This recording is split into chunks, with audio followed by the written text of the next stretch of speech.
kas ir vėlus, tai nedaug tikriausiai ir praras. O tu jau prisistatėt ar pristatėt? Tai nežinau kaip. Kas skaitėt reklamą, Matas Zaloga, animatorius, terminas animacijos dizaineris. Skiriasi nuo animatoriaus ar nesiskiria? Kas tai yra? Skiriasi. Kom? Animacija apskritai kaip vienetas, mes jį galėtumėm, sakykime, sulyginti su menu, kad menas ir jis turi daug šakų, taip ir animacija, jis turi daug šakų, tai aš sakyčiau, esu vienos iš to šakų atstovas, angliškai būtų motion designeris, bet lietuviškai tai judančių vaizdų grafikos dizaineris. Bet animatorius tai nelabai prašovėm tą pavadinimą, nes animavimas tai atgaivinimas. Tu iš principo to ir užsiemi. Tai va, Matas Zaloga, aš jį prisimenu dar tokį va, kai ateidavo pas Gediminą Beržinį į kino, ten tą būrelį, žodžiu, buvo kažkada pats perspektyviausias jaunuolis Šiaulių mieste, kino srityje, buvo toks laikas. Nu ir ką, pabaigė mokyklą, pabaigė, mokėsi vizualiniam, pabaigė studijas Jungtinėje Karalystėje, galbūt apie tai truputį dar pakalbėsim, kuom skiriasi studijos Lietuvoje, kuom skiriasi studijos Jungtinėje Karalystėje. Dabar turi savo verslą su partneriais, taip? Ir kuria motion designą. Jo klientų sąraše, kiek aš googlinau, tai buvo FIFA, futbolo federacija ir buvo pasaulis futbolo čempionatas, ar ne? Sky, tai turbūt televizija, mes juos nematom, bet žinom. Bet didžioji dalis Europos mato. Jo, Sky, tai labai didelis rimtas kanalas, Britų, man atrodo. Taip. Po to, kas ten Disney, tai visi žino. Thomson Reuters. Tas man mažiau. O kas dar buvo trečias, žinom. Formulė 1. Formulė 1, nu va. Tai va, tai čia yra irgi susirinkusių animatorių, kažkas kolegijų studijoje, kažkas universitete, man atrodo, nežinau, kiek jūs animaciją domitės, bet audiovizualinė yra. Tai gal su jais mes ir pakalbėtumėm, gal aš siūlau jam uždavinėti klausimus, jis dar kažką papasakos. Taip. Galite iš tikrųjų pertraukit mane, kada matot, kada turit klausimą, jeigu kas įdomu, drąsiai klauskit, pasitengsiu atsakyti, kad tiesiog turėtumėm tokį pokalbį, nes iš tikrųjų nežinojau, ar diskusija, ta prasme, ar auditorija bus tokių vyresnių, kam įdomus verslumas, ar bus jaunesnių tokių mokinių. Gal mes kaip ir vieną šalia kito statysim. Vis tiek jam aktualu pinigus uždirbti. Čia tokie vat yra, kur pabaigė jau mokslus, tai jam klausimas svarbiausia. Ne, būtų aktualiausia dabar kaip iš to. Nu, žodžiu, perduodu žodį. Tai mane Viktoras pristatė jau, esu Matas. Ir Matas Zaloga ir turiu Zazu studiją. Esu motion dizaineris ir motion dizainu užsiemu ne vienas. Mes kol kas šiai dienai esame 3 žmonės, tie ramščiai, ant kurių stovi mūsų studija. Ir mūsų studija nėra didelė, mes kadangi gyvuojame 3 metus, tai taip labai simboliška, 3 žmonės, 3 metai ir dar daug visokių dalykų prieš akis. Tai mes esam tarptautinė komanda kūrėjų. Aš Matas, Ugnė viršuje mano žmona, ir Deividas, mūsų verslo partneris Britas, jam 55 metai maždaug. Ir jis taip pat, galim sakyti, prisideda prie mūsų tos tokios labiau verslo plėtros negu kūrybinės plėtros. Ir mes specializuojamės animacijoje, judesio dizaine, infografikose ir kaip yra toks pasakymas dabar šiandienom, jeigu jūs esat girdėję Jack of all trades and master of none. Kuris vadinasi, tu viską moki, bet to pačiu nieko nemoki. Tai mes savo tą sričių spektrą ir darbų spektrą bandėm sumažinti iki minimumo, pasilikdami kelias, šiuo atveju 3 tas pagrindinės šakas, kur mes esam geri, kur mes esam stiprus. Ir daug kas iš tikrųjų šiai dienai net parašo per Facebook ar šiaip e-mailą gaunam, o jūs darot logotipus, o jūs brošiūras maketuojat. Tai vat mes stengiamės viso to nedaryti ir specializuotis tik tose srityse, kurias mes išmanom. Kadangi šiom dienom jūs tikriausiai visi žinot, kad turi internetą, tai tu gali būti visur ir nesvarbu, ar tai Šiauliai, ar tai Afrika, ar tai Kuršėnai, svarbu greitas internetas ir galingas kompiuteris. Tai ryšium su tuo mes turim klientų pradedant Australiją, baigiant Šiaurės Ameriką. Aišku, pagrindiniai klientų centrai ir dauguma tikriausiai klientų yra įsikūrę Londone, bet kadangi mes esame mobilus, tai tikriausiai ir mūsų klientai yra mobilus ir mes esam įgalinti susisiekti su visų pasauliu ir dėka interneto. Tai kaip Viktoras minėjo, mes mūsų klientų sąraše yra Disney'us, yra FIFA, Sky, paskutiniu metu dirbom su LinkedIn kompanija, tikriausiai visi žinot, kas LinkedIn yra. Tai ir nežinau, ar esat matę, žinot puslapį vox.com, kur naujienos yra tokios animuotos savotiškai. Tai lygiai tą patį mes darėm su LinkedIn kompanija, kuriam minutės trukmės tokias naujienas, kasdien supaprastindami visą tą tekstinę versiją, kad žiūrovam tiesiog būtų įdomiau žiūrėti. Taip pat prie klientų yra Manchester Airport Group, tai yra Manchesterio oro uostų grupė, kuriai priklauso Stanstedo, Manchesterio, Liverpoolio, East Midlands ir Doncasterio, jeigu neklystu, oro uostai. Tai vėlgi turėjom galimybę dirbti su jais ir nors darbas, kurį darėm, galbūt net ne visada mes džiaugiamės darbais, kuriais padarom, bet ta galimybė dirbti su dideliu klientu, su juo bendrauti, turėti reikalų, mums atnešė labai daug tokios naudos, patirties ir mes jį galim turėti savo portfolio sąraše. Taip pat naujienų agentūra Thomson Reuters, Lietuvos žinių kanalai, portalai dažniausiai jų žinias naudoja. Taip pat The Economist organizacija, kuri turi ne tik laikraštį, bet ir didžiulį naujienų kaip portalą susijusi su ekonomikos pasaulio naujienomis. Aišku, čia galbūt, sakykime, pagrindiniai klientai ir organizacijos, su kuriuo mums teko dirbti, bet mes lygiai taip pat džiaugiamės galėję dirbti su Investuok Lietuvoje, su mažesniais klientais, su startupais galbūt, jeigu juos galim tai pavadinti ir panašiai. Tai dabar šiek tiek ką mes darom vizualiai. Tai animacija. Animacija šiaip ją labai sunku yra apibūdinti ir įforminti, galbūt įkišti kažkokią tai dėžutę ir pasakyti, kad va čia būtent animacija. Šiaip animacija, viskas, ką jūs matot per televiziją, internete, viskas, kas juda, yra animacija. Todėl, kaip anglas sako, that's the tricky one. Šiaip stengiamės turėti savo stilių. Dabar tikriausiai linijos, viskas yra pakankamai madinga, tai mes stengiamės tą madą vytis ir, kaip sakant, plaukti su ją. Tai čia vienas iš darbų, kurį padarėme visai nesenai tokiam kaip ir startupui lietuviškų detalių.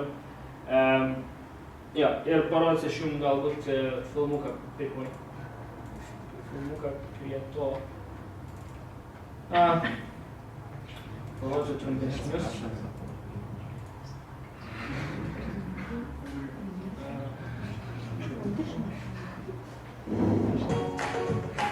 Kur tu?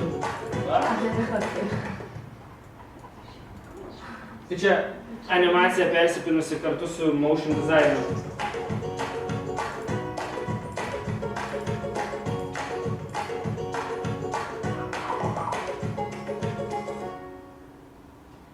Vienas iš darbų ir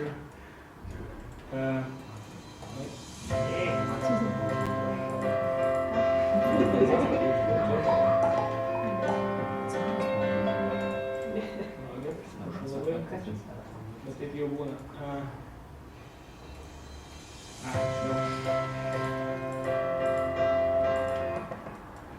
Ir antrasis iš kelių filmukų toks.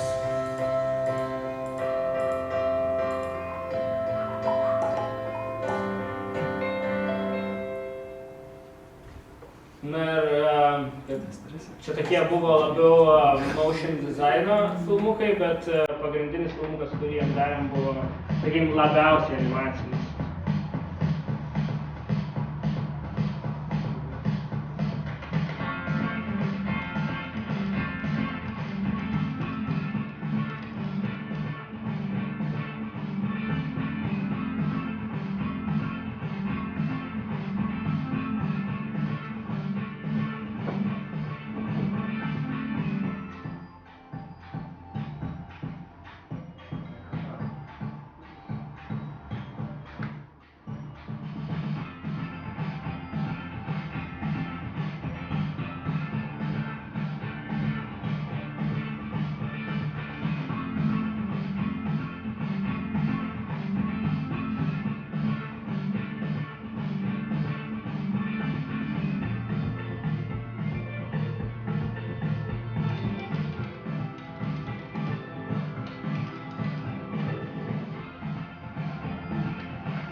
Tai čia...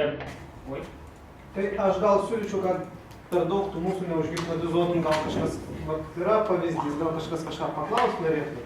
Pavyzdžiui, kiek laiko kurti tokį filmuką, klipuką? Vieną iš tų trumpųjų užtrunka savaitę. Jeigu nuo, sakykim, įskaitant visą dalį susirašinėjimo su klientu.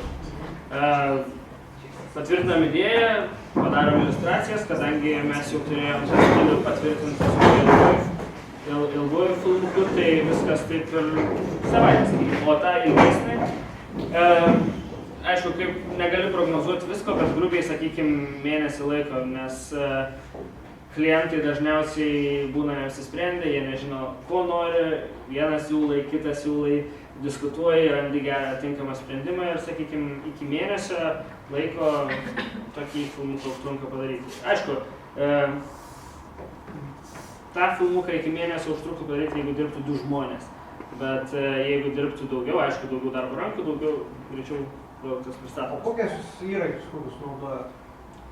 Įrankius. Animacijos bibliją naudojam. Ir, kaip pagrindė pieštukas, popierius, lenta magnetinė, ant kurios tu gali piešti markeriu ir kompiuteris. Ir mes, jeigu kalbant apie darbą tą patį procesą, tai stengiamės kuo mažiau laiko praleisti prie kompiuterio. Ypač paskutiniu metu mes tai pastebėjome, nes kad ir kaip norėtume, kompiuteris tampa mūsų darbo įrankiu ir laisvalaikio prie jo leisti kažkaip nebereikėtų, nes jis tiesiog kartais žudo kūrybiškumą. Todėl stengiamės keliauti, stengiamės tiesiog būti lauke ir ar su draugais, ar su kolegom bendraminčiais susitikti ir taip to įkvėpimo gauti, kad atsiriboti nuo kompiuterio. O tai gerai, sakykime, jūs piešėt ir skanuojat po to, ar su to, Su planšetė. Su planšetė ar su kuo? Iš esmės, tai idėja kadruotė, jeigu taip galėtumėm sakyti ir angliškai, stickmenai yra sudėliojami ant popieriaus. Ir pasidarom kadruotę grubę. Ta kadruotę, kai jau turim, tada pasidarom angliškai, vėl nežinau kaip lietuviškai galėčiau štai pasakyti, style shotą, galbūt taip. Vieną tą kadrą, kuris daugmaž duoda filmukui nuotaiką ir sukuria tą stilių. Mes jį parodom klientui ir jeigu tas kadras vienintelis sukurtas, ar tai 2 kadrai klientui tinka, tai mes tada plėtojam viską toliau ir kuriam kadrą po kadro, veikėją po veikėjo maždaug, jau naudodami tas grafinės planšetes, graphic tablet ir taip gimsta filmukas. Nu, programinė yra tokia. Adobe, viskas vien Adobe, nes praktiškai tai jau ilgainiui tapo toksai kaip industrijos standartas. Aišku, ten yra kitų visokių tų įrankių, bet mes kaip nebandom išradinėti dviračio, naudojamės tuo, kas jau padaryta, ką kiti naudoja, nes vėlgi daug kas sako, sulaukdavom, tarkim, aš arba asmeniškai sulaukdavau o sakyk, matai, su kokia programa geriau ten montuoti filmukus, o su kokia programa man tą ir tą daryti. Iš tikrųjų, iš esmės tai yra visiškai nesvarbu, su kokia programa, kokiu įrankiu jūs ką darot.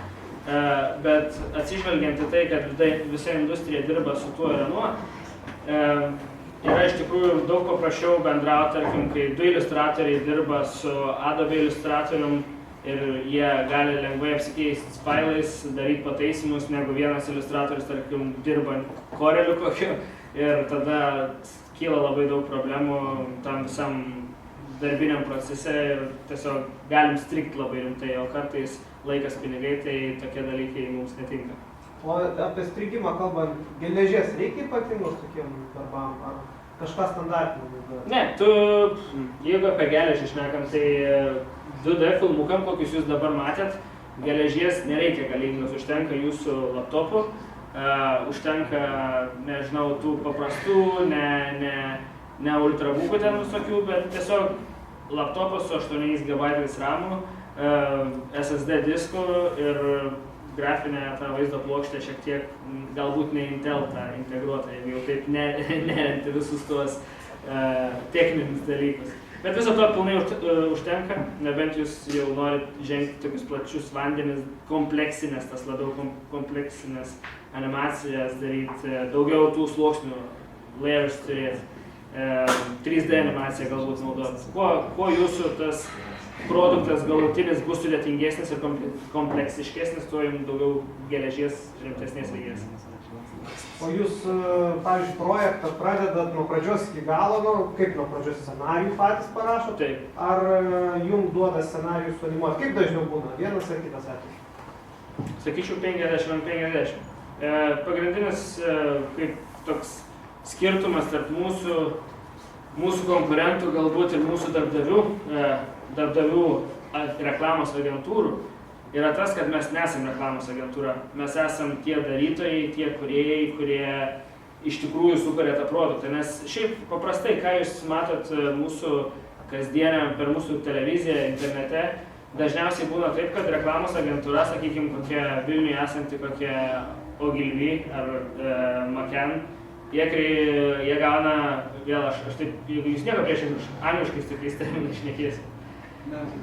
Tai jie gauna briefą iš kokios, sakykime, Maximos. Ir Maxima sako, mes norim to ir to. Tada ta kompanija, jie brainstormina, galvoja, ateina su idėjom pas Maximą ir Maximai sako, mes tą ir tą darysim. Bet jie realiai savo ofise žmonių sėdinčių dažniausiai, negaliu sakyti vienareikšmiškai, bet dažnai neturi. Tai jie tada kreipiasi į studijas tokias, kokios Zazu yra, į freelancerius, į pavienius asmenis, į kitas kompanijas, kad tos kompanijos pristatytų jiem produktą. Tokiu atveju būna, kad scenarijai būna paruošti ir mes gaunam scenarijų, mes žinom jau ko reikės ir kimam dirbti ir daryti. Tai toks dažniausiai procesas būna. Tai yra labai ilgas, nuobodus kartais, užknisantis, nes susirašinėjimai, skambučiai trunka, apsisprendimai visi, bet taip šių dienų reklamos pasaulyje yra. O dabar aš taip nelysiu grynai į tavo kišenę, bet iš principo, toks darbas, kiek jis yra vertinamas Lietuvoje arba Jungtinėje karalystėje? Nebūtinai mes kalbam apie tą, bet apie tokį. Rinkos kaina. Jeigu šiaip Didžioji Britanija geras, mid-level to vidutinio lygio animatorius gali uždirbti, sakykime, taip kaina svyruoja, nėra tas toks, nuo 1,5 iki 2,5 svarų per mėnesį atskaičius mokesčius. Tai, jo, šiaip junior animatorius, tas pats toksai gauna minimumą, tai yra 1200-1500 svarų, aišku, kuo tu daugiau pažengęs, vėl priklauso nuo srities, kurioje tu specializuojas, ar tu esi, vėl lietuviškai, angliškai sakant, generalist, tai generalist yra tas, kuris daro viską, jisai supranta, jisai gali apjungti, pavyzdžiui, skirtingų žmonių darbus, tarkim, jeigu vienas daro 3D dizainą, kitas daro 2D dizainą, trečias garsistas padaro garso takelį, tai tas žmogus gali apjungti viską ir jis yra tas vadinamas generalist. Specialistai, jie vėlgi priklausomai nuo darbo pobūdžio gauna daugiau. Sakykime, daugiausiai aš taip, iš tiek, kiek aš žinau ir iš tiek, kiek teko domėtis tom pagrindiniam tendencijom industrijos, tai uždirba tie žmonės, kurie animuoja charakterį, tą veikėją, nes nesvarbu, ar tai 2D tas veikėjas ar 3D, bet jie yra, sakykime, 3D, tie modeliuotojai, charakterio dizaineriai, jie yra brangiausiai apmokami. Tai jeigu ne mėnesio kaina, bet freelanceriui rinkos kaina už darbą, tarkim. Daro kažkokį klipą, va tokį va. Žinot kaip, aš visada sakau, negalima savęs nusipiginti labai, bet pradėti nuo kažko reikia.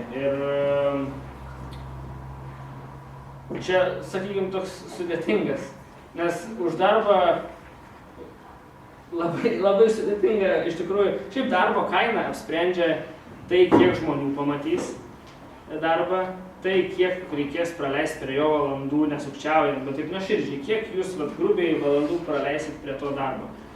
Tada tai, ar jūs įkainojat savo darbą valandom, ar jūs įkainojat savo darbą dienom, ar jūs imat iš vis projekto kainą, bet tikriausiai projekto kainą apskaičiuoti yra lengviau tada, kai tu jau turi kažkokį portfelį, kai jau tu žinai, pažiūrėjęs scenarijų, į tą briefą vadinamą, man reikės tiek ir tiek sugaišti, aš iš akies taip ir dar šiek tiek pataisimam užsidėsiu viršų.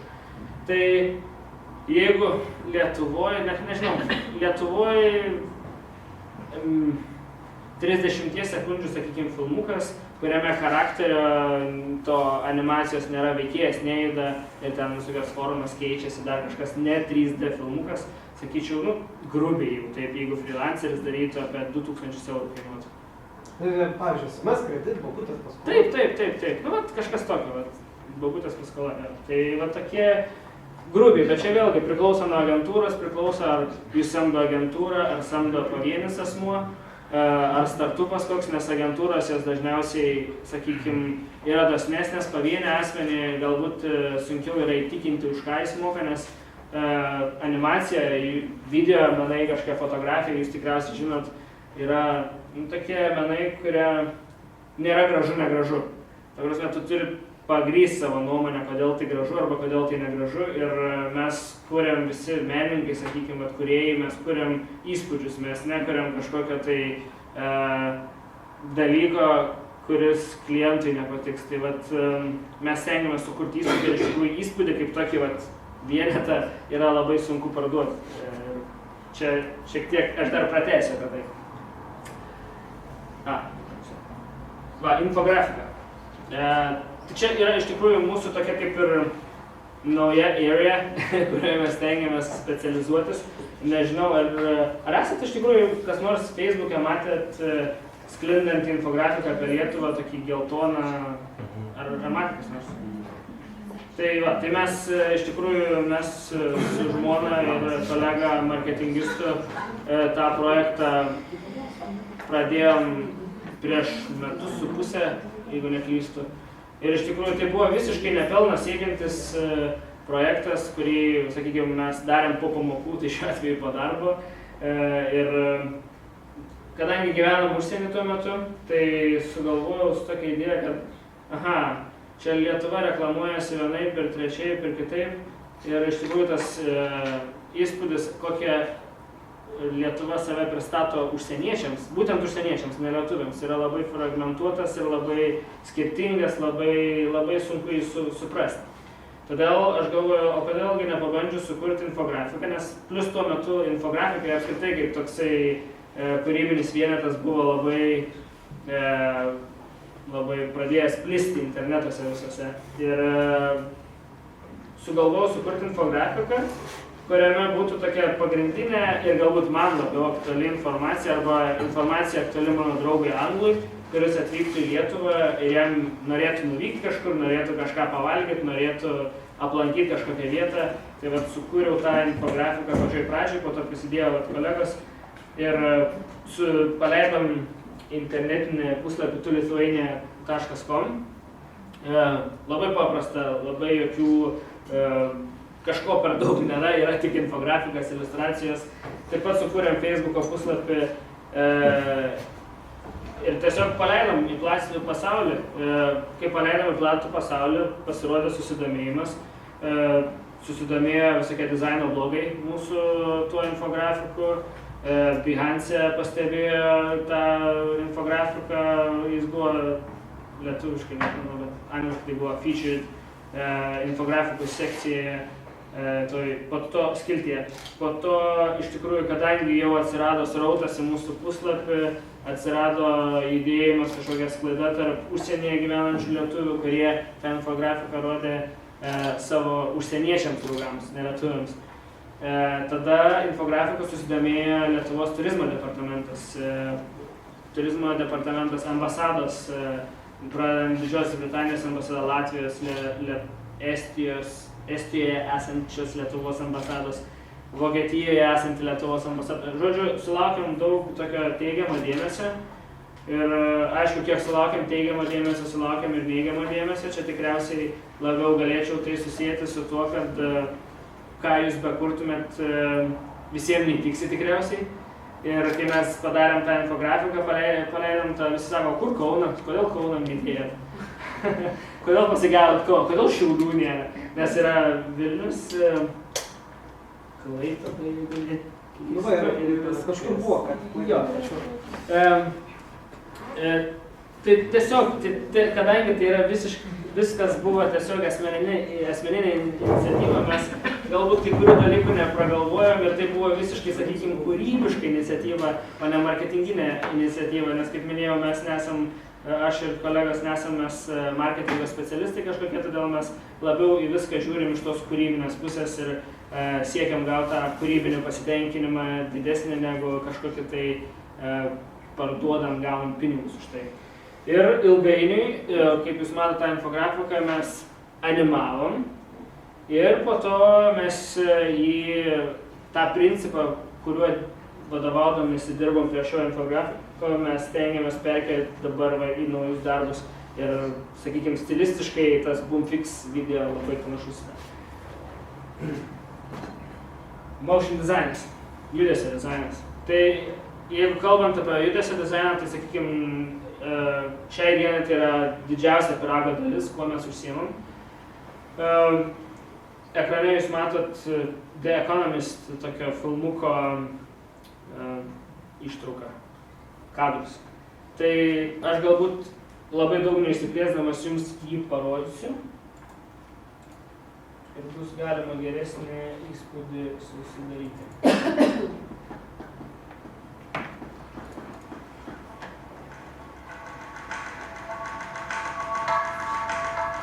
After several years of slow growth, in 2015, the global economy is showing signs of recovery. Growth over the next 5 years is expected to outpace what the world has seen since the financial crisis. While Europe underperforms, the United States and Asia show positive signs. And in Africa, strong growth has continued. For instance, despite the downturn in commodity prices, recent IMF figures forecast that Kenya's growth should pick up, and even oil-reliant Nigeria should still grow 10% by 2016. Globally, nominal GDP should increase by more than $30 trillion before the end of this decade. In spite of worries about technological stagnation, advances in many fields are accelerating. Patent applications have nearly tripled in the last 20 years. But will economic growth translate into investment returns? Over the long term, GDP growth and stock market performance show limited correlation, and the returns can be highly volatile. Stock markets have rallied, and many exchanges are floating around all-time highs. But are things too frothy? That depends on the metrics applied. American corporate profits are near record highs as a share of GDP, and the price-earnings ratio is still within historic norms. But implied discount rates are decidedly low, suggesting either persistent optimism or a lack of better options. In the UK, the FTSE is above 7,000, near record highs. But is this a bubble? From 1900 to 2014, UK equities have returned an annual 5.3% after inflation.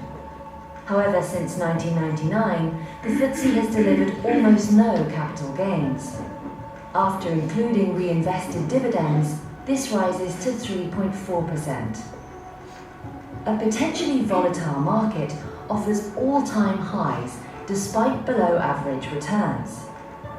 Crucially, while year-to-year stock market performance is driven by capital appreciation, Jūsų neužgaišinti.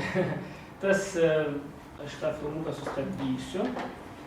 Ir prie to pačio, kadangi jau apie motion designą pradėjom šnekėti, aš parodysiu mūsų showreelą, tai yra darbų santrauka visų 2014 metų.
Tai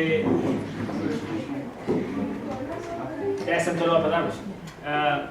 Jūs matėte 2014 metų mūsų darbų santrauką. Mes dar darbų per 15 metus, 14-15 iš tikrųjų padarėm pakankamai daug, padarėm kitokių, padarėm naujų ir jie laukia savo eilės būti parodyti 2015 metų savo showreel'e. Taip pat matėt, kad ten yra ne tik 2D animacija, darom ir tą vadinamą compositing. Compositingas, tai tiems, kas nežino, tikriausiai aš taip greit pasakysiu, kad yra kelių skirtingų medijų sujungimas į vieną ir paverčiant tokiu neatskiriamu galbūt. Negalėtum pasakyti, kad ten yra 3 skirtingos medijos, bet jos yra 3 skirtingos ir šiuo atveju filmuke buvo, sakykime, 3D specialistų komanda sukūrė aplinką, ją sukūrė iš skirtingų sluoksnių layerių šiuo atveju ir mes visus tos layerius kaip animacijos kažkokie, sakykime, tie generalists turėjom sumesti į vieną ir padaryti, kad visa ta mašina sukurta iš atskirų detalių veiktų ir būtų tai vienas filmukas. Gerai, apie studijas iš tikrųjų. Aš pažersiu tokių, galbūt šiekios tokios kritikos, bet ta kritika yra grynai mano asmeninė ir papasakosiu daugiau apie studijas, nes dar bus matėte dabar. Kaip to pasiekti? Jo, kaip to pasiekti. Nes yra pasakymas, ir universitete Lietuvoje mums daug kas kartuodavo, kad norint tapti generolu, tu iškart jo netapsi, tu turi pabūti eiliniu, tu turi viską pereiti.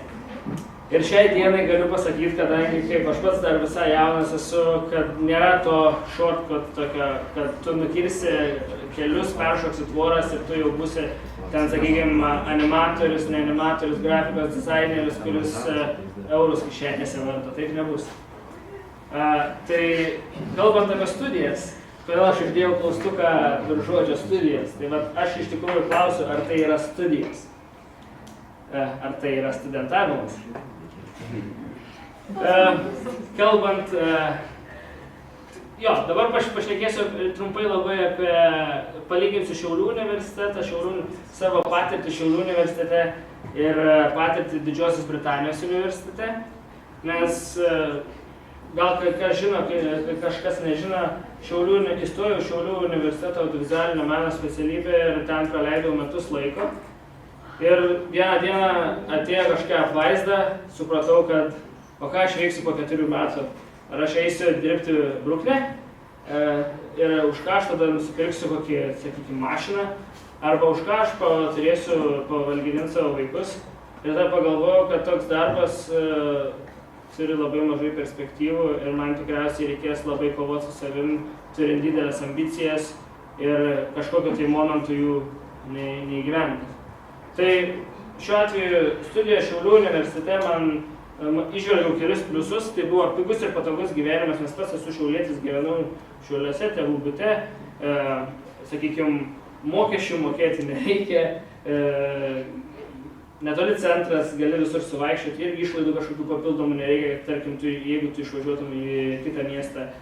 Stipendija už gerą mokslą, kadangi kurse buvom 20 studentų pirmam kurse ir kiek mano žiniomis. Tas buvo žymiai daugiau, ne? Dabar 6 beliko. Jo, aš iš tikrųjų nežinau, negaliu tiksliai pasakyti tos skaičius, bet maždaug apie 6-7 žmonės baigia mano laidą audiovizualinio meno.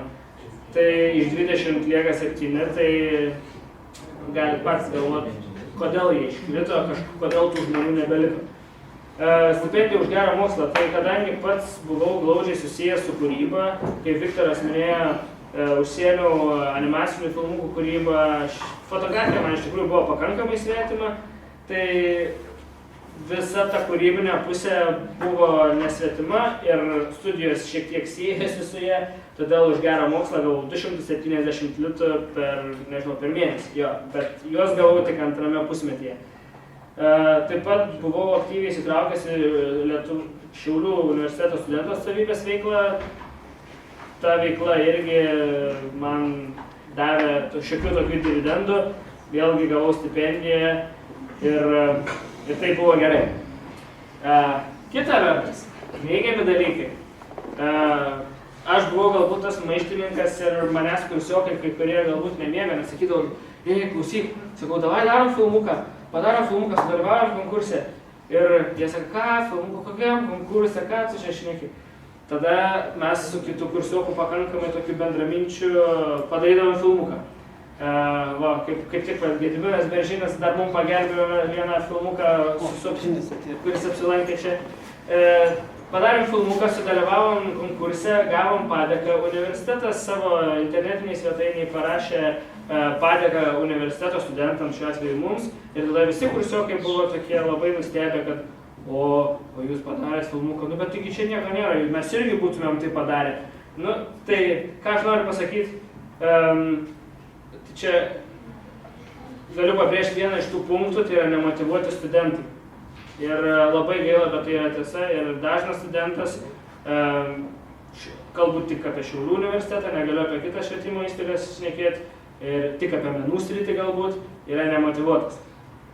Taip pat, kaip jau minėjau anksčiau, mažai karjeros galimybių. Baigęs bakalauro studijas, jeigu remiesi tik bakalauro studijom, kurias tu išklausiai, gebėjimų kažkokių tu neturi ir jūs patys dažnai girdit, kad studentas nuėjęs pas kažkokį tai darbdavį, šiuo atveju imkim reklamos agentūrą, jis neturi reikalingų įgūdžių, todėl tą studentą reikia apmokyti ir tai kainuoja darbdaviui daug laiko ir pinigų. Abejotinas pajamas baigus studijas taip pat siejasi su mažai karjeros galimybių, pasenusi materialinė studijų bazė labai gal neišsiplečiant, aš tik tokį faktą prisiminsiu, kad tuo metu, kai studijavau, būtent universitetas turėjo vieną iMac kompiuterį ir prie jo reikėjo užsirašyti, kad galėtum eiti atsisėsti, pasidarbuoti. Ir lygiai taip pat būdavo, sakykime, kompiuterio klasė, kineskopiniai ekranai, atsisėdus ten, dirbant Adobe Audition programa, Windows XP užlūždavo, nes kažkas ten atsitikdavo ir tada visa informacija tau bedirbant iš kompiuterio dingdavo. Aišku, dėstytojų aš nekaltinu šiuo atveju, čia galbūt, sakykime, universiteto kaip organizacijos problema yra, bet mūsų srities specialistams stipri materialinė ta įrankių bazė yra labai svarbi. Apie dėstytojus, kadangi pats iš tikrųjų galiu vadinti save profesionalu, tai dabar atsigręžiu atgal ir žiūriu į dėstytojus ir negaliu vėlgi to visiems taikyti, bet dalis dėstytojų yra tikrai nemotyvuoti ir aš pilnai suprantu tą situaciją, nes universitetas kaip darbdavys nemotyvuoja piniginę išraišką dėstytojų, bet jie lygiai taip pat nekvalifikuoti. Ir pateiksiu vėlgi trumpą pavyzdį, dirbant su kompiuterinė programa, dėstytojas atsineša savo Asus į kompiuterį, kuris yra netbookas, galėčiau taip pasakyti, gal vos 5 minutės laukiam, kol užsikraus kompiuteris, kol įsijungs. Tada dėstytojas, kuriam jau virš 50 metų, ir vėlgi amžius pabrėžiu, nėra tas stabdis, dėl ko dėstytojai žmonės vyresni negalėtų tobulinti savęs, įsijungia anglišką programą, garso redagavimą ir darbas, procesas, kokiu jis naudojasi, tai yra, jis paspaudžia mygtuką ir tada žiūri, kas atsitiks. Paspaudžia, čia ne, čia levels numušim garso tam takelį. Po to, taip, undo, tada vėl spaudžiam kitą mygtuką. Tai ką aš noriu pasakyti, kad kvalifikacijos kai kuriem būtent dėstytojam trūksta ir tokie dėstytojai, mano manymu, tikrai negali paruošti specialisto, kuris kurtų kažkokį tai stiprų darbą, didelį darbą arba galų gale darbą, kurio galėtų didžiuotis ne tik tas pats kūrėjas, bet ir aplinkiniai. Apie ydingą aukštojo mokslo sistemą tikriausiai aš neturėčiau išsiplėsti, jūs patys žinot jos pliusus ir minusus ir be abejo studijų kaina netinka studijų kokybės. Tai pabrėšiu, kad aš įstojau į valstybės finansuojamą vietą, nors nebuvau pats, mano vidurkis pažymių galbūt 8 ar 7 buvo mokykloje ir egzaminai neblizgėjo, bet studijų kaina tuo metu universitete Šiaulių buvo 11 440 litų už audiovizualinio meno metus bakalauro studijų. 11 000. Tai aš išvykęs į Didžiąją Britaniją. Taip, perdirbsiu, dabar pamažėjo, dabar 11 100. Eurų. Tai man išvykus į Didžiąją Britaniją mokslo metų kaina bet kokiame universitete Didžiojoje Britanijoje, išskyrus tuos karališkosius universitetus, buvo 3300 svarų, 3125 svarai metams. Tai atsižvelgiant į tuo meto svaro kursą, aš už mokslus galbūt sumokėjau, sakykime, 500 litų daugiau, bet gavau neįsivaizduojamai skirtingą tiesiog patirtį.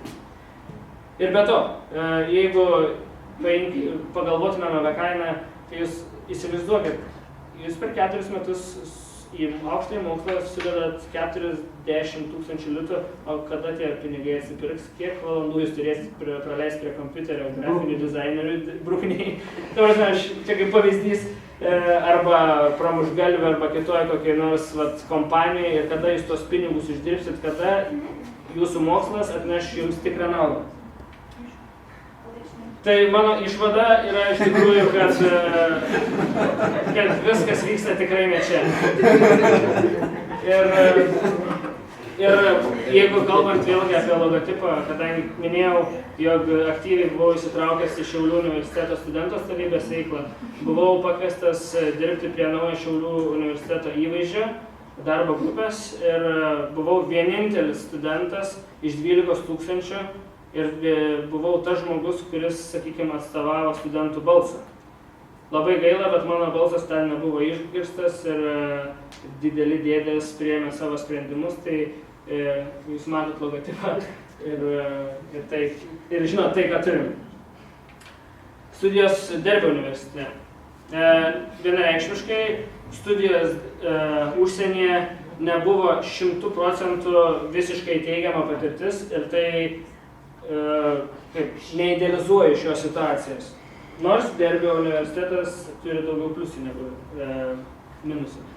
Tad studijos orientuotas į šiuolaikinę industriją. Taip, Derbio universitete ADV programos yra legalius. Padarykite išvadą patys.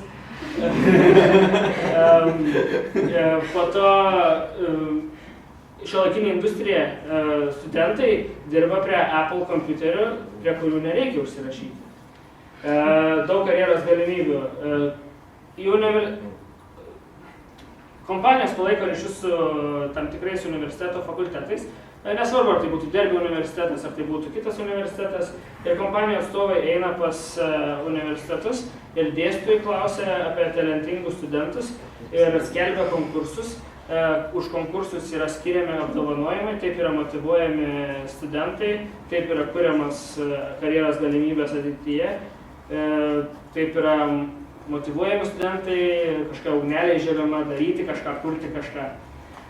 Nemažas pajamas baigus studijas, nemažas aš lyginu, sakau, kad tai nėra minimalios pajamos, kad jeigu turi gebėjimą, tikrai, jeigu gebėjimą turi, tai vidutinės pajamas pasiekti gali, o tos pajamos tave veda prie geresnės gyvenimo kokybės, geresnių įrankių ir taip toliau. Naujausia materialinė studijų bazė, tai irgi neišsiplešiant, universitetas turi, kaip pasakyti, nuomos punktą.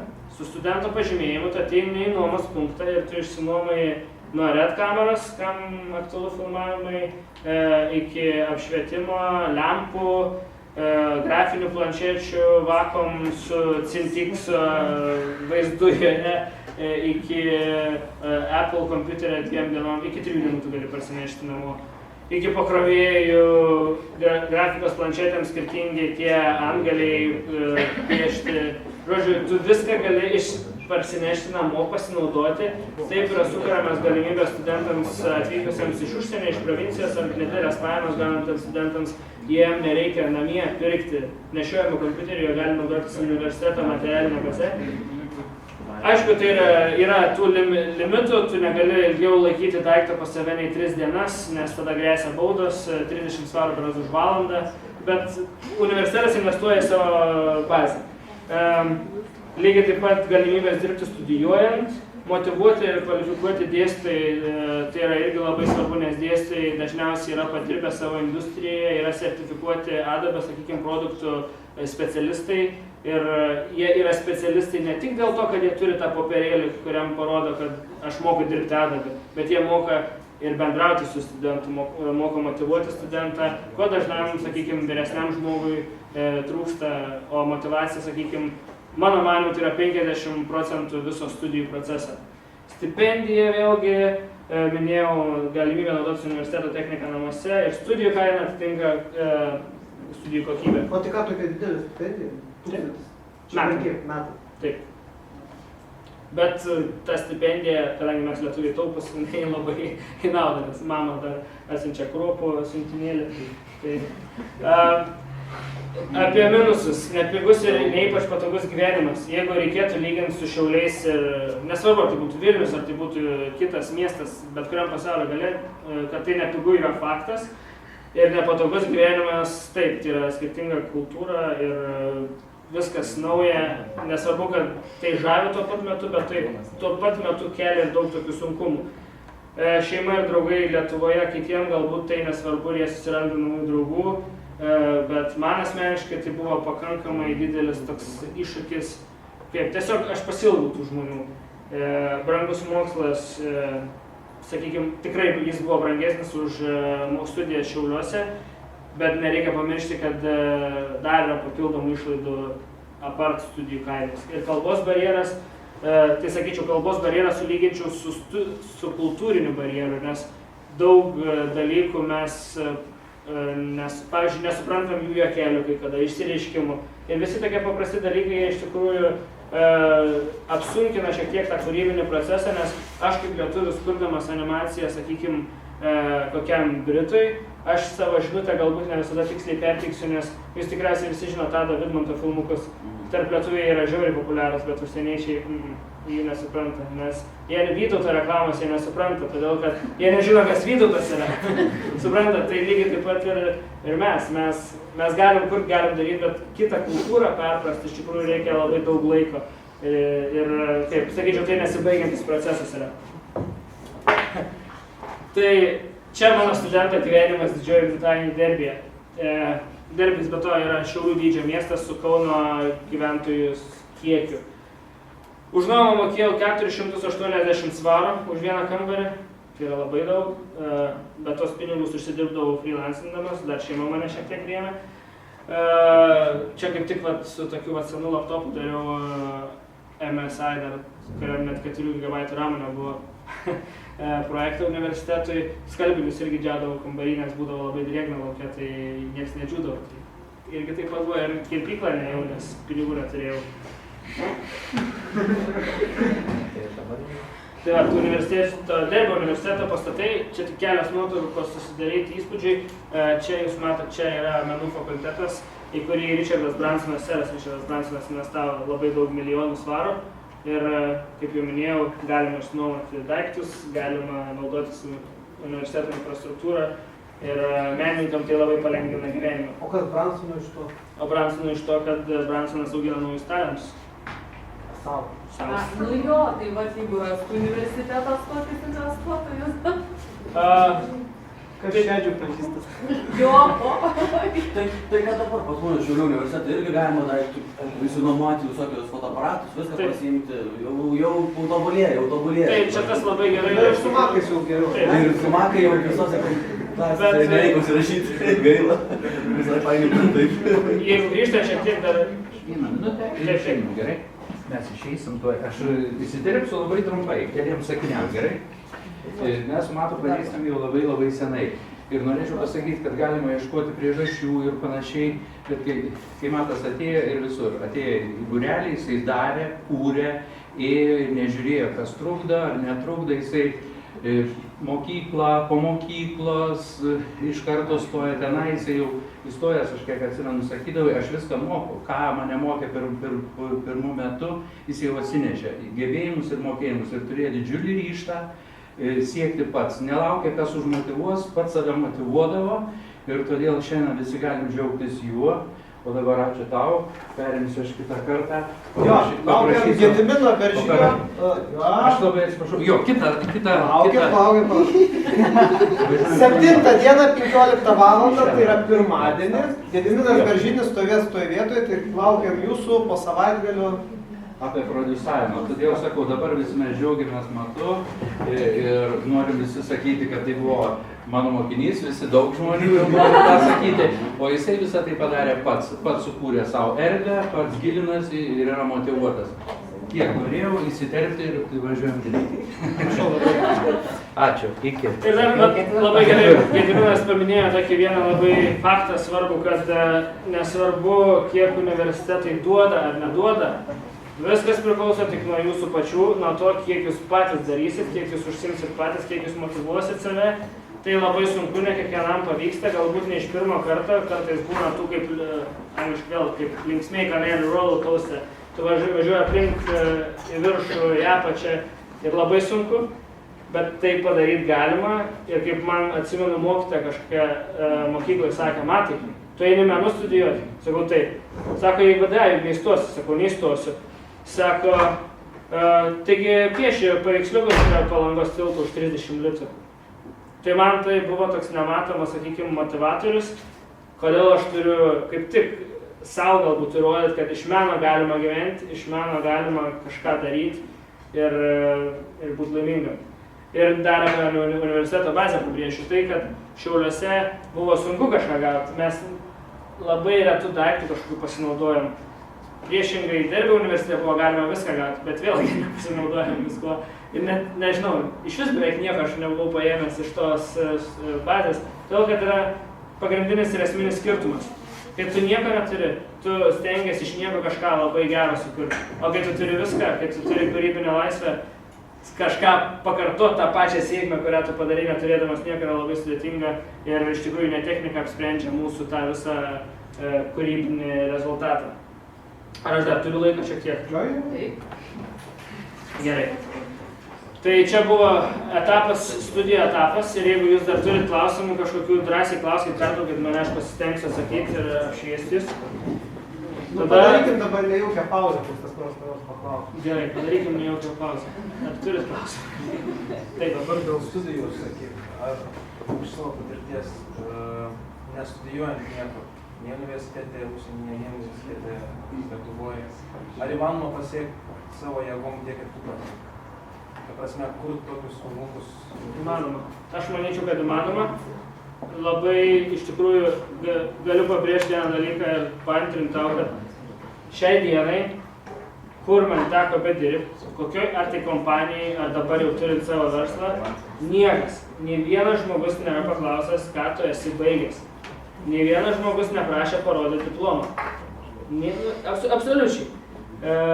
Tarkim, pats paprasčiausias pavyzdys, sulaukiau Vimeo puslapį žinutę, sako, matai, matau animaciją užsiemi, ar nori ateiti mums pagelbėti, aš nežinau, kas man parašė, sakau, taip ateisiu, atėjau ir žiūriu, jie ten daro komandą Formulė 1, Disney darbus, sako, va, imk, daryk, pabandyk, jeigu gausis, viskas gerai bus, kadangi aš pats namie žiūrėjau Video Copilot ir kitus ten Grayscale Gorilla, dar nežinau, kas animaciją užsiemat, jeigu žino tokius puslapius. Tai pats mokiaus, pats dariau ir tas mokėjimas atėjo tikrai ne iš universiteto, tai atėjo iš pamokinių tų veiklų, valandų praleistų prie kompo, ne su draugais tūsinant. Ir kartais aš to pasigendu, pasilgstu, bet žiūrint ilgainiui, ilgalaikę perspektyvą, tai atnešė naudos tas papildomus darbus. O klausimas, ką jūs tame Derbio universitete studijavot? Animacija. Vizualinė. Iš pradžių aš stojau į medijų studijas. Medijų studijos buvo labai vaizdingai aprašytos. Galvojau, ir buvo parašyta, jūs kursite filmukus, imsite interviu. Ir kadangi aš buvau labiau iš pat pradžių toks video makeris, tai galvojau, o čia bus jėga. Nuėjome pirmas paskaitas ir per pirmą pusmetį mums reikėjo pristatyti 5 esė po 1000 žodžių apie anglų žurnalistikos istoriją. Tai aš tik supratau, kad aš tikriausiai pataikiau. Ir tada sakau, mes, dabartinė žmona, tuometinė draugė, mes abu išpūtę galvas, ką aš čia dabar darysim. Esė mes čia atvažiavom? Ne, aš ir ne to atvažiavau. Tai gavos taip, kad mes pasidomėjom, ką galima, kaip situaciją pakeisti. Situaciją pakeitėm taip, kad sužinojom, kad menų fakultete dar priėmimas nesibaigęs ir kadangi mes jau buvom įstoję į universitetą ir balai mūsų tenkino universitetą ir fakultetą, mes galėjom perstoti. Tiesiog tą kitą dieną nueit su dekanu susitarę, kad mes dabar būsim kitoj studijų programai. tą mes ir padarėm. Mes bandėm stoti grafinį dizainą arba iliustraciją, nes grafinis dizainas, iliustracija ir tuo metu tai vadinosi vizualinė komunikacija, grafinis dizainas, animacija, visi skirtingi trys dalykai.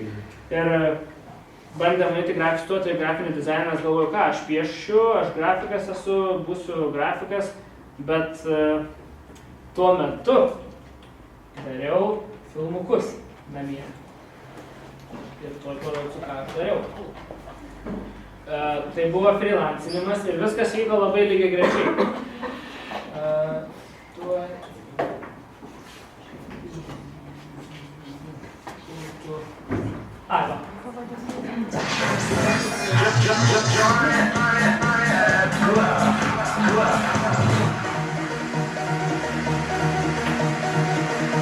ZipFM pristato Joanne Clubhouse muzikos festivalį Liepos 24 dieną penktadienį Nidoje Battery Beach Park.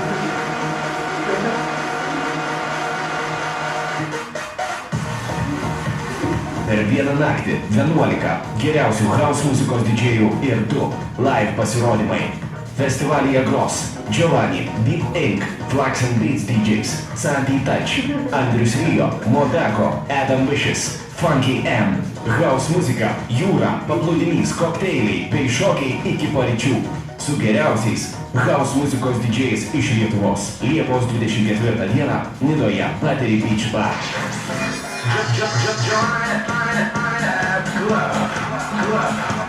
Tai vat su tokiais filmukais aš dasidurdavau prie studijų. Šiek tiek juos pradėjau kur 12 klasiai, galbūt 11. Tai visą tai tęsiasi ir vat iki pirmo kurso Derbio universitete. Ir tai irgi vėlgi buvo visiškai popamokinė veikla, aš juos dariau, gaudavau 100 litų, gaudavau 200 litų, vieni prastesni, kiti geresni buvo, bet jie davė tą įdirbį ir kadangi pinigų neturėjau kompiuterį, tai dirbau su savo vos krūtančiu senuku, tai paslankyti After Effectuose pastumiu ir laukiu, kol vaizdas atsirefreshins. Ir vėl taip pat. Tai žodžiu, su akmens amžiaus įrankiais, kai tu sugebi kažką padaryti, tuo metu pagal esamas galimybės, esamą mokėjimą, žinojimą, tai daug duoda iš tikrųjų patirties. Tai apie ką aš buvau šnekėjau? Reikia grįžti prie. Tai kadangi dabar papasakojau apie studijas, pereisiu dabar į tą verslumo pusę, nes iš tikrųjų aš taip įsivaizduoju, nesvarbu, kuo jūs užsiemat, fotografuojat, piešiat, filmuojat, reikia visiems pinigų. O šitą dar klausimą turiu, grįžtant prie pačios animacijos. Jūs muzika, kaip su muzika, su garsu, jūs patys kūrėt ar... Tai va dabar, sekantis skaidrė pasakys šitą klausimą. 2011 metais, 11 labai taip, nes Facebook page aš sukūriau tuo metu, tai aš tada gimtadienį ir įvardinau tą savo idėją. Gimė idėja Zazu. Iš tikrųjų, prieš tai buvo Focus Media, Mosaic Studio, mes ten galvojom viską. Ir Zazu, jeigu iš tikrųjų klausimas kyla, kodėl Zazu, kas tai yra, Zazu, ką tai reiškia. Aš su tuo metu būsima žmona gulėjo lovai, žiūrim į lubas ir sakau, aš noriu padaryti kažkaip kooperatyvą, kūrėjų, draugų, ir mes turim jį kažkaip pavadinti. Ir pradėjom galvoti, sakau, gerai, aš Matas, mano pavardė Zalogas, gerai, gal skambės, gal Zizi, kokį nors dar kažkaip sugalvoti, kad skambus pavadinimas būtų. Po to galvojom, gerai, jeigu tu būsi mano žmona, tai tavo pavardė irgi bus Zalogienė, tai tada bus Z, vėlgi pirma raidė ir U, kadangi jos vardas Ugnė, tai galvoju, Ugnė, Zazu, gerai skamba. Po to pradėjom googlinti, kad nesiduplikuoti su kažkuom. Pamačiau, kad Zazu tai yra Liūto karaliaus tas paukštis personažas. Galvoju, tiek to, daugiau srauto į website gausim. Po to pažiūrėjau dar Lenkijai, Rumunijai kažkokios fotografijos studijos buvo, gerai galvoju, tiek to. Ir tik nesenai prieš mėnesį ar 2 sužinojau, kad iš hebrajų kalbos Zazu reiškia judesyje, judesys kažkas toks. Tai visai netyčiom pavyko sugalvoti pavadinimą, kuris skambus, trumpas ir lengvai įsimenamas. Ir atskidintis veiklą. Taip. Toliau, po metų, tai buvo tik idėja, gimė Zazu Studio Limited, tai sakykim, tai būtų atitikmuo lietuviškam labui. Ir dabar apie Zazu Studio Limited ir kas tas Zazu iš pradžių buvo, iki kol Limited atsirado. Čia aš, dar be barzdos, mano žmona ir mūsų draugas, bendra įkūrėjas tuo metu, kurio dabar jau tarp savininkų, direktorių tarpo nebėra. Zazu iš pradžių galvojom, kadangi name, kurį nuomavomės Didžiojoje Britanijoje, gyvenom 4 ar 5 lietuviai.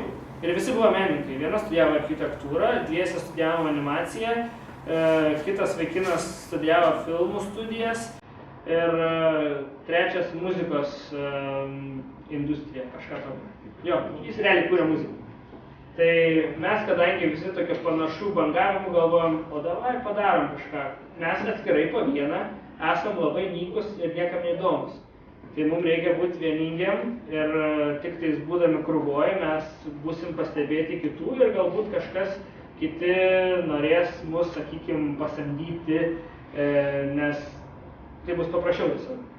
Tai nuo to ta Zazu ir prasidėjo, tą komandą mes gvildenom, iš pradžių buvom neoficialus, joks visiškai be jokių leidimų, be nieko, tiesiog chebra, kuri kūrė. O po to pavirtome tą tokį vienetą, stipresnį. Ir buvom iš pradžių 4, po to 4 filmuotojas mūsų, jis kažkaip tos verslumo pusės lygiai ir to susidomėjimo neparodė, bet parodė mūsų 3 draugas. Ir mes su juo ir dar 4 britų partneriu pradėjom ir registravom kompaniją Didžiojoje Britanijoje. Parodysiu to pat filmuką, kurį mes sukūrėm kaip kolektyvas, visiškai negaunam už tai jokio atlyginimo.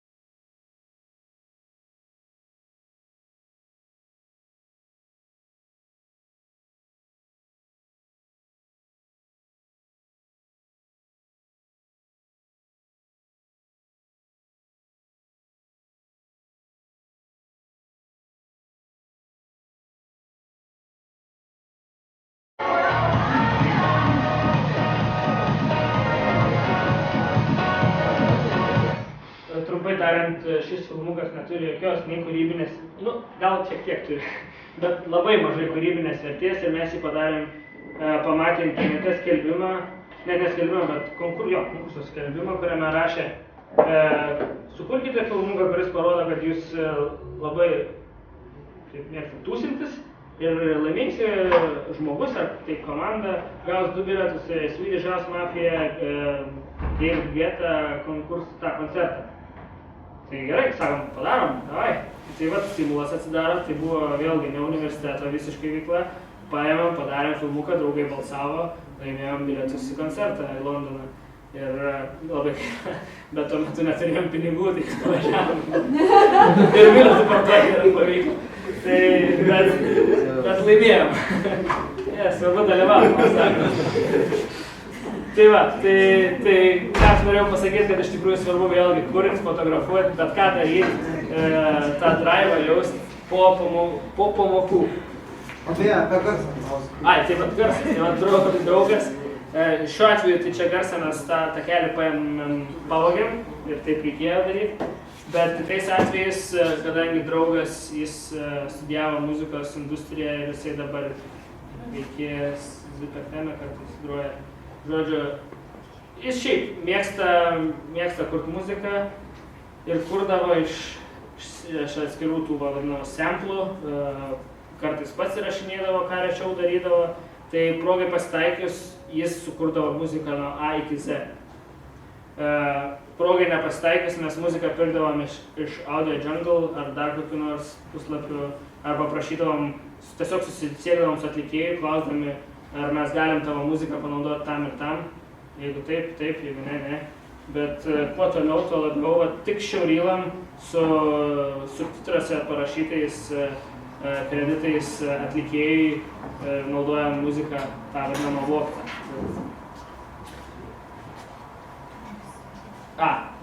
Tai įkūrėm Limited Company, buvom 3 draugai. Viskas buvo fainai, darėm, mes 2 animatoriai, jisai muzikos kūrėjas.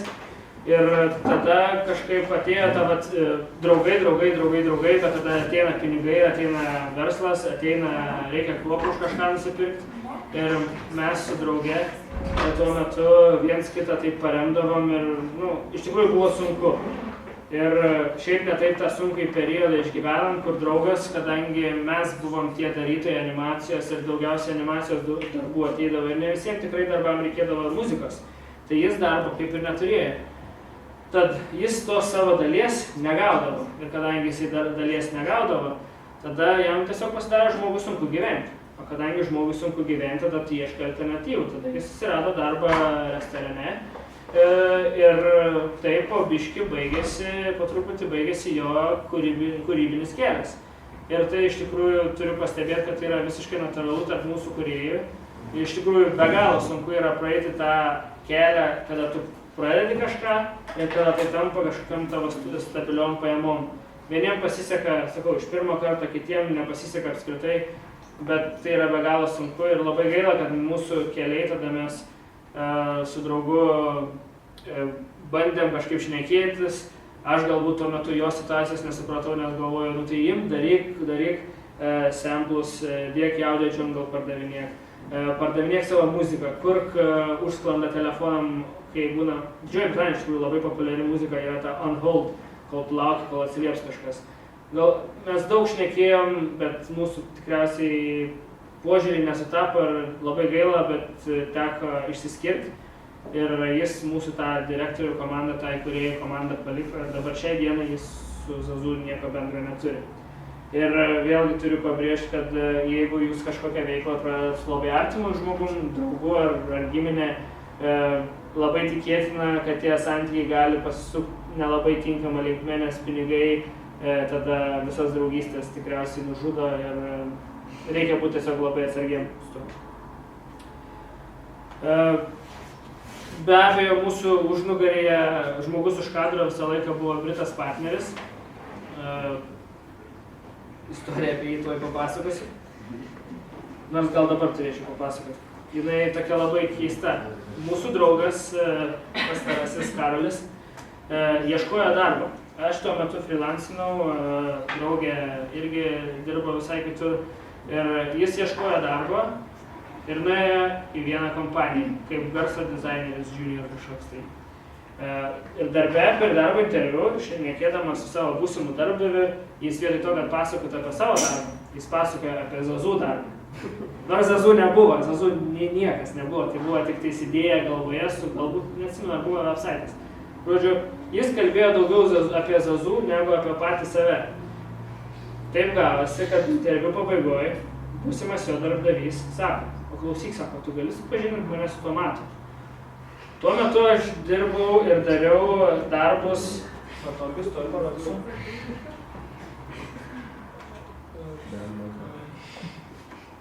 Welcome to Sky Anytime Plus, the incredible Sky TV on-demand service, where you can choose from a huge library of TV.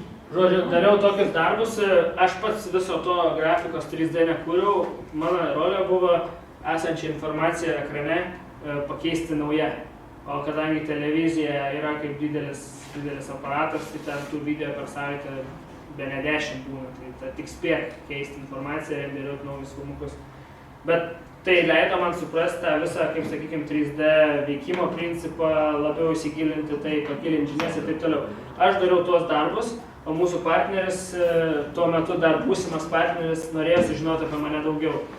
Man darbas baigėsi 5 valandą, bet aš sakau, aš išeinu iš darbo anksčiau, suorganizavo draugo susitikimą.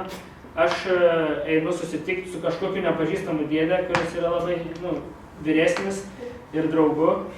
Draugas man nieko nepasakė, sakė, jis nori susitikti su tavim. Aš laptopą pasiėmė savo, kuriam bateriją valandas net nelaiko, nueinu. Telefoną turėjau, telefonas irgi, ne smartphonas, kažkoks meškafoną turėjau ten. Ir baterija baigė išsikrauti, o aš laukiu, jau sutartas laikas atėjo ir aš negaliu su tuo žmogum susisiekti, nei su juo, nei su draugu, ir aš nežinau, jie ateis ar neateis. Aš to laukiu valandą dar po susitikimo laiko mūsų, jie ateina dviese. Aš aišku apsidžiaugiu, nes aš vis dėlto išlaukiu, nes aš šiai dienai pagalvoju, jeigu aš būčiau išėjęs, tikriausiai būčiau nesuteikęs pasitikėjimo jausmą kažkokio tam žmogui, nes jis Britas, jis turi virš 25 metų patirtį, Derby County futbolo klube yra garbės narys, žodžiu, labai daug nuveikęs visko ir aš galvoju, ką aš užsienietis, jis susidomėjo manim ir dabar, jeigu nepasinaudosiu šitą progą, tai bus viskas, nuplauks viskas, tai aš išlaukiu. Atėjo draugas, sako, o mes biškai dar kamštį užstrigom ir jie taip lyg nieko, lyg aš jau turėjau laukti, bet tik 5 minutės laukti. Nieko. Tada nuėjome į anglišką pubą, užsisakėm alaus, atsisėdom prie stalo, aš parodžiau savo 2011 tikriausiai darbų šiaurylą, kuris buvo toli gražu labai skurdus, maniau. tas žmogus, Davidas, jis pasėdėjo, patylėjo gal pusę minutės ir sako, matau, jūs kuriat, sako, ir galbūt norėtumėt, galbūt jums būtų įdomu, turiu patalpas, galėtumėt ateiti pas mane į pastatą skelbti, bet tik tai buvo labai abstrakcija. O aš labai norėjau, kadangi vėlgi buvo internete sklandęs startupų bumas, gauk investiciją kažkokią, pradėk daryti, kažką čia bus, kažkas, paleis kažką. Nors didžiausia bėda su kūrybinė veikla yra ta, kad mes nekuriam produktą, mes kuriam servisą. Ir servisui iš tikrųjų labai yra sunku iššokti ir būti kažkuo kitokiu ir gauti investuoti. Tai šiuo atveju investuotojas atėjo pats pas mane. Taip gavos, kad po susitikimų praėjus 2 mėnesių mes registravom Zazu Studio Limited ir tada gavos taip, kad Davidas tapo mūsų partneriu. Mes buvom 3 lietuviai ir Britas turėjom verslą. Turim dabar 3 lietuviai ir Britas. Ir, tai tada apie augimą. Kaip verslas auga. Mes kūrėm, darėm visokius prastus darbus, nelabai prastus, studijos buvom užsiėmę, buvo sunku, labai sunku, pusę metų neturėjom jokių absoliučiai pajamų, bet kadangi patalpas priklausė mūsų partneriai, tai už tas patalpas mums nereikėjo mokėti. Nereikėjo mokėti mokesčių, nereikėjo už internetą mokėti, mes tik turėjom ten būti ir naudotis esamom galimybėm. Pabrėžiu, aš pats esu visiškai neverslininkas, tiksliau, negalėčiau parduoti ledų eskimui, be šansų. Aš verslininko gyslelės tokios neturiu, bet aš mokus ir manau, kad kas mėnesį, galbūt kas kažkokį laikotarpį tobulėja. Šiuo atveju mūsų partneris Davidas, jis buvo tikras verslininkas ir jisai mums padėjo kažkaip tų darbų gauti daugiau. Tai vienas iš darbų, kuriuos darėm, kol neturėjom darbo, tai kadangi jisai turėjo visai kitą kompaniją, tuoj, sekundę,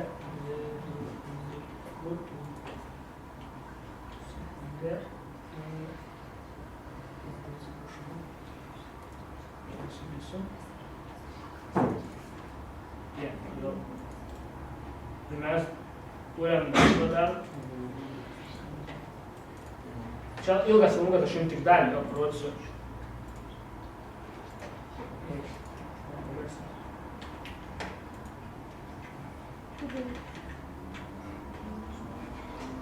Sunku šitą su. Kažkaip, daug ekranų. Gal šitam filmukui darė mūsų garsistas, kolega, dar tuo metu kolega. Filmavom viską absoliučiai patys, grafiką darėm viską patys.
Tai va, tokius filmukus darydami mes gaudavom pajamų, sakykime, keliam mėnesiam, galėdavom savo atlyginimus išsimokėti, bet mūsų verslo prasme jis neaugo ir jis tiesiog buvo, mes tiesiog buvom kūrėjai. Bet vieną dieną tie filmukai užsibaigė, draugas nebegavo darbo, nebeturėjo darbo, jis išėjo, paliko mūsų kompaniją, tada mes bandydavom patobulinti savo portfolio, daryti kažkaip, tiesiog daryti tokius kaip angliškai improvementus savo darbe jau esamam. Be to, kolega lietuvis čia filmavo Leporio gimnaziją Leporio mokyklą baigęs toks Audrius.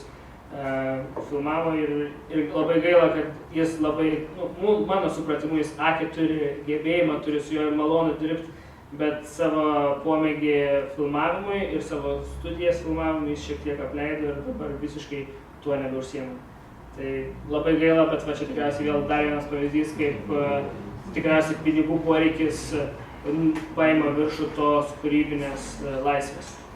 Ir 2013 metais, kadangi mes buvom universiteto studentai, Derbio universiteto studentai, mes turėjom verslą, kažkas pačiulbėjo kažkam, kad žiūrėk, ten animacijos studentai yra kažkokia studija turi ir dar iš Lietuvos. O universitetui, kaip bet kokiam universitetui, ar tai Šiaulių, ar tai Vilniaus, ar koks tai universitetas bebūtų, jiem labai gerai yra turėti tą case studiją. Tai tokiais ir mes tapom. Ir sukūrėm 2013 metų birželį sukūrėm TV reklamą Derbio universitetui. Reklama buvo rodoma per Channel 4 visoje Didžiojoje Britanijoje, ten geriausiu laiku, prime time vadinamu. Ir mes turėjom padaryti tuo metu tą animaciją, scenarijų, animaciją, žodžiu, viską, užkadrinį balsą įrašyti.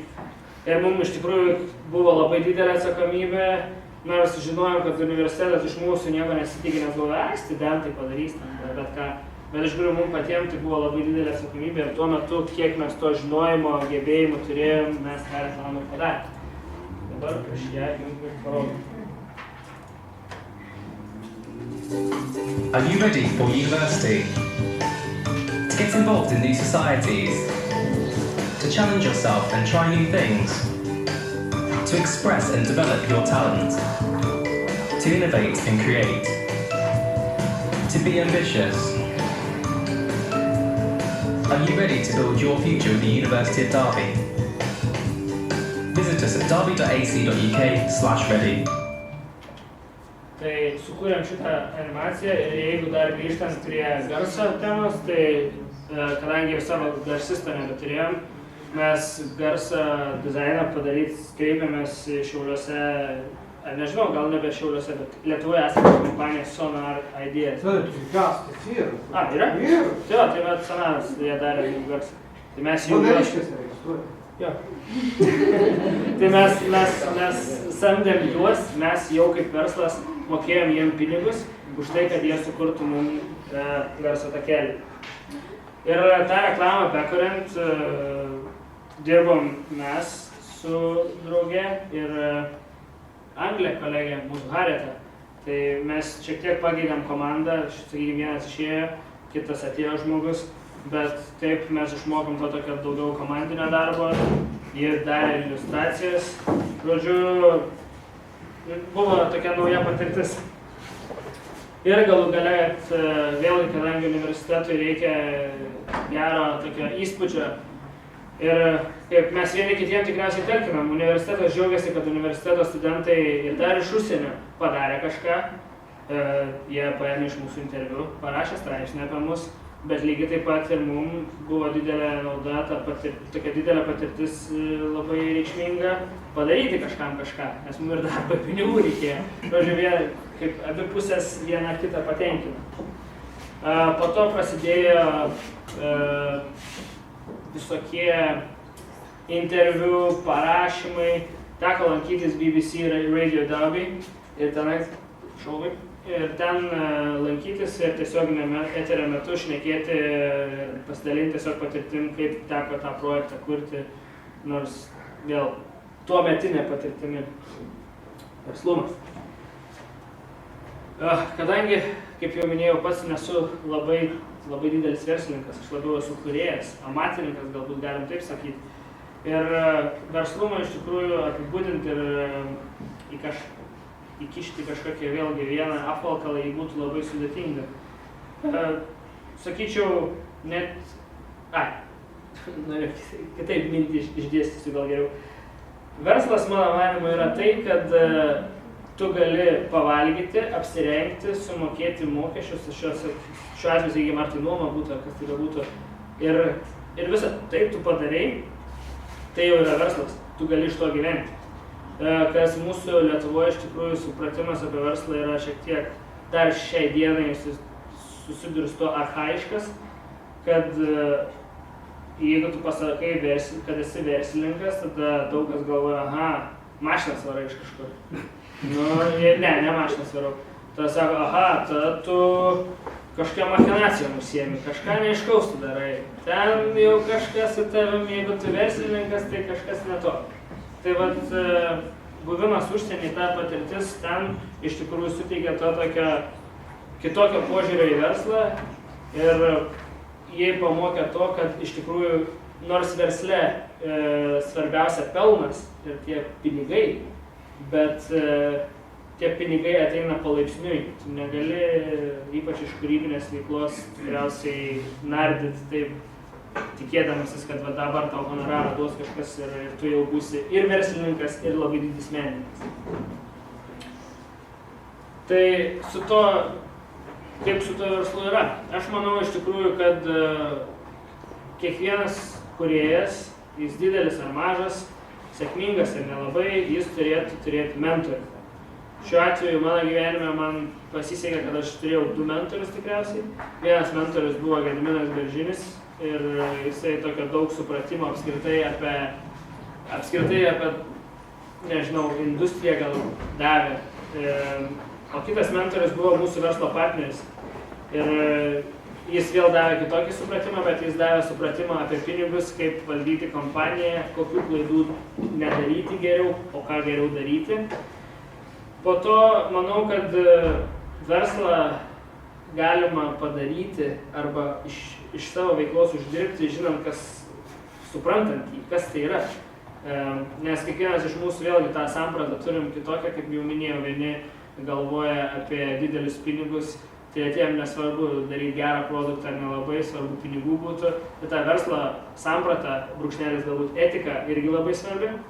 Kaip apie garsą minėjau, taip ir apie kitas sritis galiu pridurti, kad svarbu specialistai ir svarbu žmonės, su kuriais tu dirbi. Tai šiuo atveju labai svarbu turėti, sakykime, jeigu verslą pradedi, buhalterį. Nes jau lietuviškai pajamų deklaraciją atlikti galvas skauda, o angliškai tai aš jau nekalbu. Tik iš tikrųjų labai sudėtinga. Todėl geriau yra sumokėti savo sritį išmanančiam žmogui ir jis padarys visą darbą už tave ir tu išvengsi tikrai didelių nesklandumų galbūt ir tai bus lengviau. Specialistai vėlgi, pradedant iliustratoriais, mes šiai dienai nors esame 2-3 tie kertiniai žmonės, mes stengiamės būti mobilus, dėl to mes galėjom grįžti į Lietuvą ir šiuo metu ieškom ofiso Vilniuje. Geri specialistai, su kuriais tu bendradarbiauji, nesvarbu iš kur jis būtų, ar jis būtų iš Australijos, ar jis būtų iš Italijos, ar iš Amerikos, ar Pietų Amerikos, visiškai nesvarbu. Svarbu dirbti su maloniais, gerai žmonėms specialistais ir tada pridėti savo ranką kažkokį savo pojūtį, savo savęs įdėti į tai. Ir manau, kad visą tai turint, tai tada jūs aplankys sėkmė ir ne tik vidinis pasitenkinimas, bet visapusiška sėkmė, nes jūsų verslas, tiek jūsų kūryba, nes aš manau, menininkam tie 2 dalykai yra visiškai neatskiriami, tiek kūryba, tiek verslas. Jie yra labai svarbus. Ir vėlgi, kiekvienam animatoriui iš tikrųjų aš linkiu pavartyti šitą knygą. Man atrodo, Emilis ją turi, jo. Ne, aš neturiu, bet esu pavartęs. Tai čia, jeigu kalbant su animatoriais, apie animatorius, tai ši knyga yra tikriausiai Biblija, tokia Biblija, kuri turi būtent kiekvieną stalą, kiekvienoje lentynoje, ir jeigu turėsit progą, pagooglinsit, čia yra Animator Survival Kit. Tai čia yra viskas, nuo akademinio piešimo pagrindų iki to, kaip reikia perteikti judesį, iki grafinio to judesio dizaino. Ir ta knyga yra labai didelis, galingas įrankis kuriant.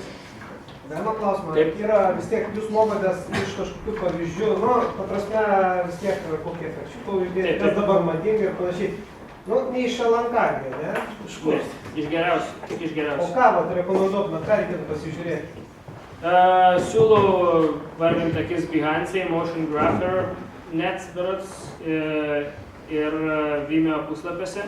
StuffPict videos yra labai gera dozė to įkvėpimo, bet šiaip siūlau naršyti internete, jeigu norit konkrečiai darbo tų pavyzdžių gauti. Ir mokytis tik iš geriausių. Industrijoje pripažintų geriausių, ne industrijai, nes jeigu jūs mokysitės iš jų, jūsų kartelė kils ir jums bus didelė siekiamybė. Jeigu priešingai, tarkim, lygiuojantis į savo kurso studentą, geriausią kursioką, geriausią draugą kažkokį kūrėją, nes kartelę reikia užsikelti aukštai, bet ne per aukštai, kad nedingtų ambicija siekti to įkvėpimo. Ir kadangi buvom Didžiojoje Britanijoje, darėm tą ir aną, praeitais metais vasarą grįžom į Lietuvą su žmonas. Metus praleidom dirbdami su šiek tiek kitokių spektrų klientų, iliustracijas darėm Investuok Lietuvoje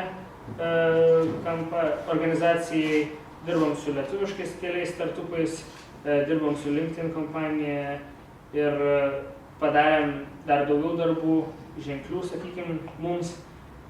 Ir dabar jau metų pabaiga rodos, 2015, artėja 16, kaip tik šitą nuotrauką padariau prieš 2 dienas, skridau į verslo susitikimą Derbyje iš Rygos ir vis dėlto kaip patvirtinti arba paneigti savo idėją kurtis Lietuvoje, steigti kažkokį tai ofisą, susipažinti su naujais žmonėm, kūrėjais, nesvarbu kokie jie būtų, mėgsti naujas pažintis.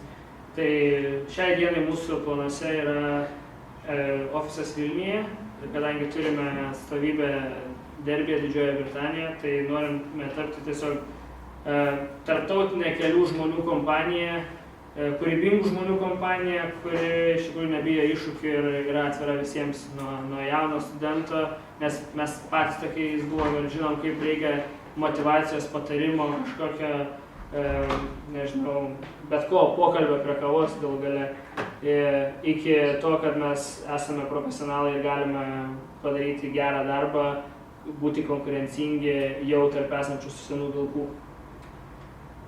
Ir viena labai gera citata, kaip tik rašiaus prezentaciją ir radau, creativity is not a talent, it's a way of operating. Džonas Klysas tai pasakė. Tai manau, ta citata, tie žodžiai labai tinka kiekvienam iš mūsų kūrėjų, nes tai ne talentas, tai kūrybiškumo tu kaip gimęs neturėsi, tu jį tik užšugdai, tai kaip raumuo.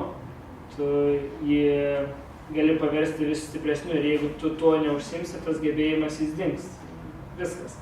Tad tiem, kas kuriat, kas kažko užsiemat, aš labai siūlau neapleisti savo veiklų, nors kiti galbūt sako, kad jūs čia prastai kuriat, negražu, mama sako, kad neįdomu, nes arba kaip tik mama labai giria, nes nesupranta, ką jūs darot. Ir jinai taip pasakys viską, kad tik viskas būtų geriau. Jūs būkit savikritiški, nestokokit tos motyvacijos, atraskit tą įkvėpimą visur. Toliau nuo kompiuterio galbūt kitais kartais. Lauke pakeliaukit, šunį įsigykit, pavedžiokit, kaip aš. Ir viskas, ir iš tikrųjų viskas gausi savaime. Greičiau ar vėliau, jau čia kitas klausimas, bet viskas gaunasi. Tad ačiū labai jūsų dėmesį.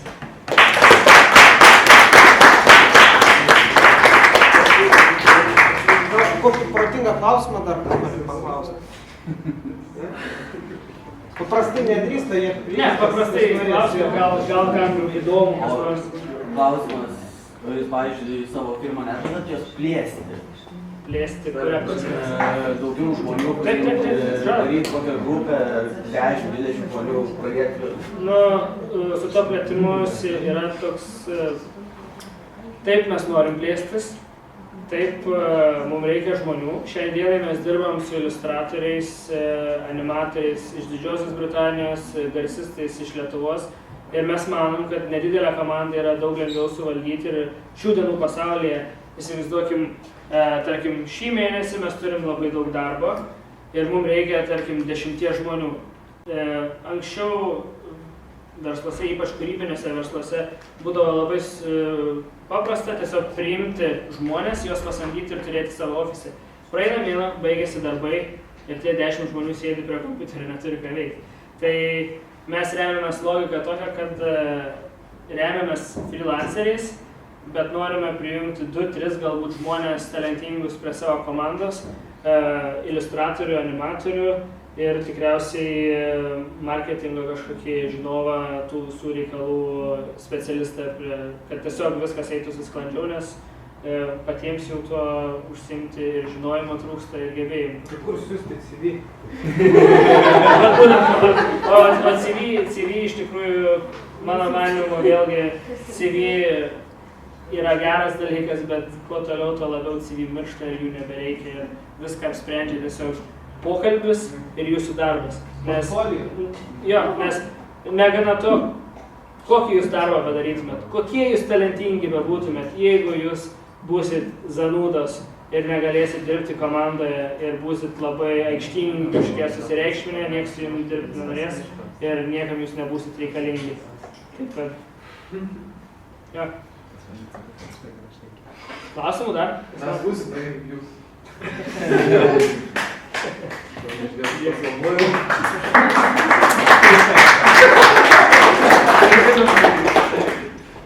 Tai ačiū labai tuomet. Tai ačiū, kad pasitikot.